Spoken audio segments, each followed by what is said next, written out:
महाराष्ट्र में सत्ता संघर्ष लगातार जारी है। इस बीच सुप्रीम कोर्ट ने फैसला दिया और इस फैसले का दोनों ही पक्षों ने स्वागत किया।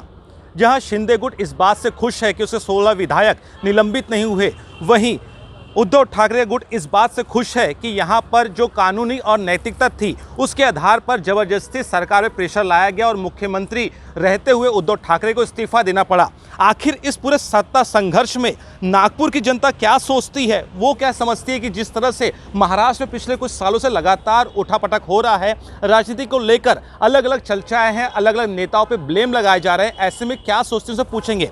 जिस तरह से आपने देखा कल फैसला आया, क्या सोचते हैं कि महाराष्ट्र में सब कुछ ठीक चल रहा है? देखिए, महाराष्ट्र में जो परिस्थिति थी वो अस्थाई थी, लेकिन उद्धव जी के रेसिग्नेशन के बाद में महाराष्ट्र में परिस्थिति स्थायी हो गई है। कारण ऐसा है कि जितने भी हिंदुत्ववादी विचारधारा वाले लोग थे वो इकट्ठा आ गए और इकट्ठा आकर उन्होंने सत्ता स्थापित की है।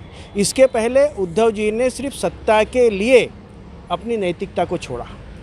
महाराष्ट्र की जनता ये जानती है कि नैतिकता जिसके पास में है उनके साथ में रहना चाहिए। आप क्या सोचते हैं, शिंदे सरकार और फडणवीस सरकार है महाराष्ट्र में बनी है, जिस तरह सुप्रीम कोर्ट ने कल कहा तो सब कुछ सही था? मेरे हिसाब से सब सही था।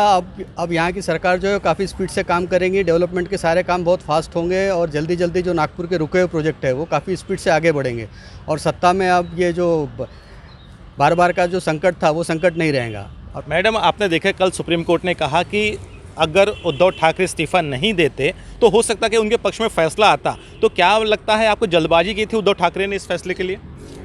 उन पे प्रेशर तो डाला गया था, लेकिन उनका जो डिसीजन था वो जल्दबाजी में हुआ है और जो अभी जो डिसीजन आया वो एकदम सही आया। लेकिन आप युवा है, किस तरह से देखते हैं महाराष्ट्र की राजनीति सही दिशा में है, कैसी है?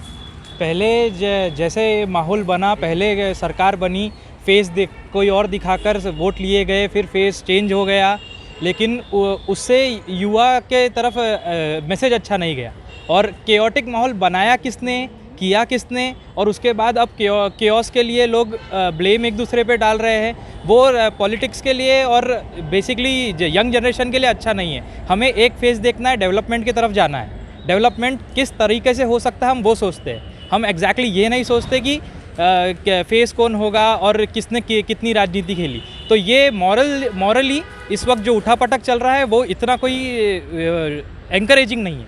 आप क्या मानते हो कि महाराष्ट्र में किसने सबसे बड़ी राजनीति खेली है?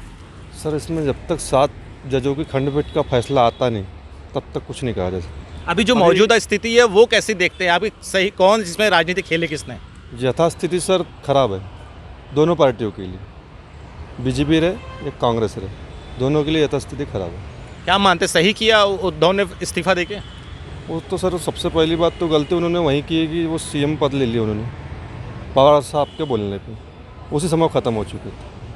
यहाँ पे आप देख सकते हैं कि लोगों का कहना है साफ तौर पर कि जिस तरह से उन्होंने इस्तीफा दिया, हो सकता प्रेशर था लेकिन जल्दबाजी की, लेकिन जो भविष्य है, मौजूदा जो सरकार है वो काम कर रही है। उद्धव सरकार कम काम करती थी, यही लोगों का मिला जुला असर नजर आ रहा है। इस समय नागपुर से कैमरामैन गोविंद खेतर के साथ हरीश तिवारी।